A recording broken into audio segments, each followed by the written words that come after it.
सुनारी, सकल ताड़ना के अधिकारी।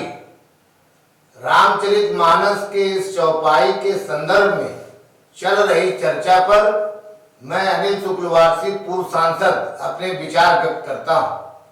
श्री रामचरितमानस के सुंदर कांड का प्रसंग है कि समुद्र पर लांघ कर सेना को लंका में ले जाने के लिए भगवान श्री राम अपने अनुज लक्ष्मण तथा संपूर्ण वानर सेना सहित समुद्र किनारे जाते हैं और समुद्र से रास्ता देने के लिए विनय करते हैं, परंतु समुद्र उनकी विनय को नहीं मानता।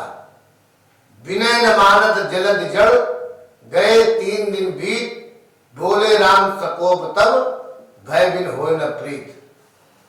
तब भगवान श्री राम ने लक्ष्मण से धनुष बाण लिया और अग्निबाण से समुद्र को सोखने के लिए चाप चढ़ाया। तब समुद्र के अंदर प्रचंड ज्वाला उठने लगी और जीव जंतु सब व्याकुल होने लगे।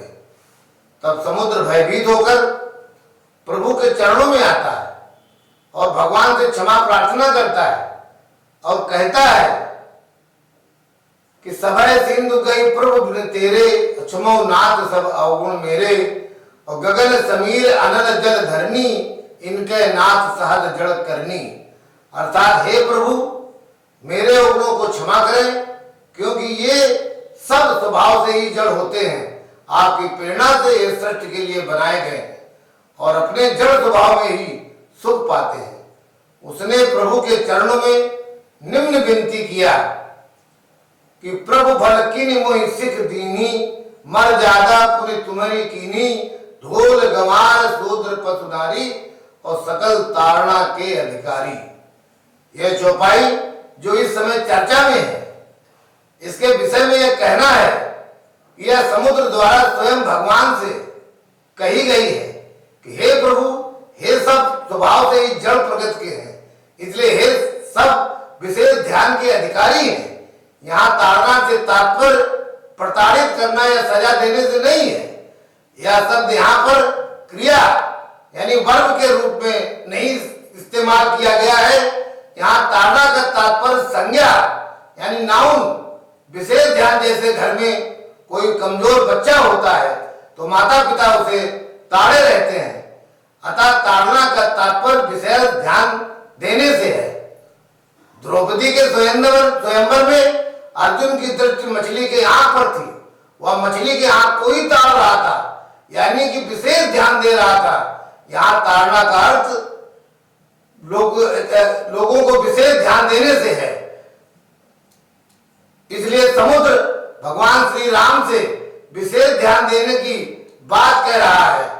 इसका मतलब है कि इसका ताड़ना का मतलब यहाँ कंसंट्रेशन से है कि आप हमारे ऊपर विशेष ध्यान दें जिससे हम लोग कल्याण हो सके। परंतु जैसा कि रामचरितमानस में कहा गया कि जाकी रही भावना जैसी, प्रभु मूरत देखी तिन तैसी।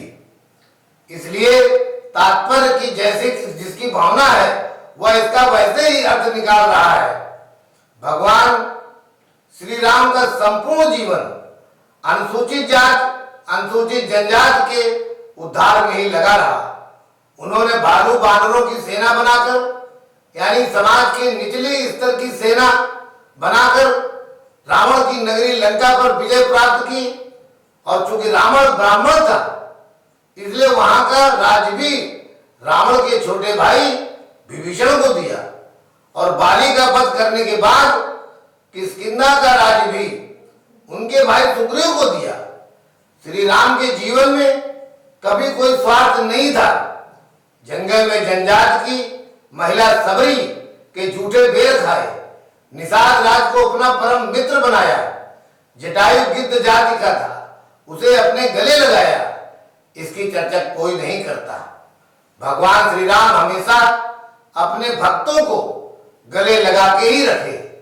हनुमान जी उनके इतने प्रिय भक्त थे कि उन्हें हमेशा पास रखे और यह भी कहा कि कलयुग में तुम्हारी घर घर पूजा होगी। और आज हनुमान जी की पूजा सबसे अधिक होती है। इस प्रकार भगवान श्री राम ने निचले स्तर के लोगों को इतना मान सम्मान दिया। इस चौपाई में जो ढोल गमार शब्द का प्रयोग हुआ है उसका तात्पर्य ढोल रूपी यंत्र से नहीं है, बल्कि जो बुद्धि के स्तर पर यानी समझ के स्तर पर निचले पायदान पर थे, उनके लिए कहा गया है। पशु तो हमेशा से ही दया का पात्र रहा है, इसलिए उस पर विशेष ध्यान देने की बात कही गई है।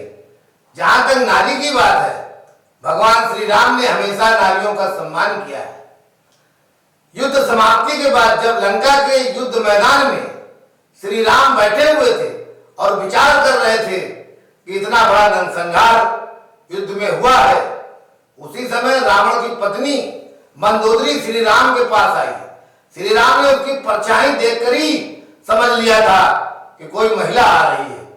तब उन्होंने आने का कारण पूछा तो उसने कहा कि मेरे पति किसी भी मामले में आपसे कम नहीं थे, फिर भी उनकी पराजय कैसे हो गई। श्री राम ने कहा कि जो अधर्म के रास्ते पर थे और नारी का अपमान किया, इसलिए उन्हें पराजित होना पड़ा। जो श्री राम नारियों को इतना सम्मान देते थे, वो नारी विरोधी कैसे हो सकते हैं। रामचरितमानस हिंदुओं का एक सामान्य और सर्वमान्य पवित्र धर्म ग्रंथ है, समाज द्वारा स्वीकार किया गया है। अब इसके कुछ शब्दों का तोड़ मरोड़ कर अर्थ निकालना और हिंदू समाज को जात के नाम पर बांटना उन लोगों का षड्यंत्र है जो समाज को जात के आधार पर बांटकर राजनीति करते आ रहे हैं। अब देश की जनता इतनी जागरूक हो गई है कि वह जात के आधार पर बंटना नहीं चाहती है। अब वह विकास चाहती है, जिसका सपना माननीय मोदी जी और योगी जी पूरा कर रहे हैं।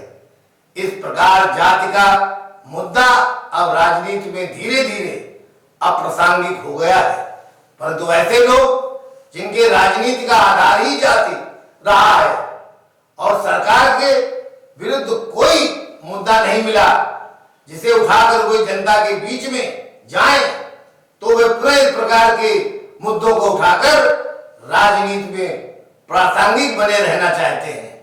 उनसे मेरा निवेदन है कि वे इस प्रकार की राजनीति से बाज आ जाएं। जनता की भलाई के लिए रचनात्मक मुद्दों को सरकार के सामने रखें और उस पर अमल करने के लिए दबाव बनाएं, जिससे जनता समझ सके कि वे बेहतर विकास के समर्थक हैं। अब समय आ गया है कि समय के अनुसार बदली हुई परिस्थितियों की राजनीति करें, जिस पर देश आगे बढ़ रहा है, न कि अप्रासंगिक मुद्दों को महत्व दे। इससे जनता स्वीकार करने को तैयार नहीं है। इन्हीं शब्दों के साथ में आप सभी को बहुत बहुत प्रणाम। अनिल शुक्लावासी, पूर्व सांसद, आपका सेवक।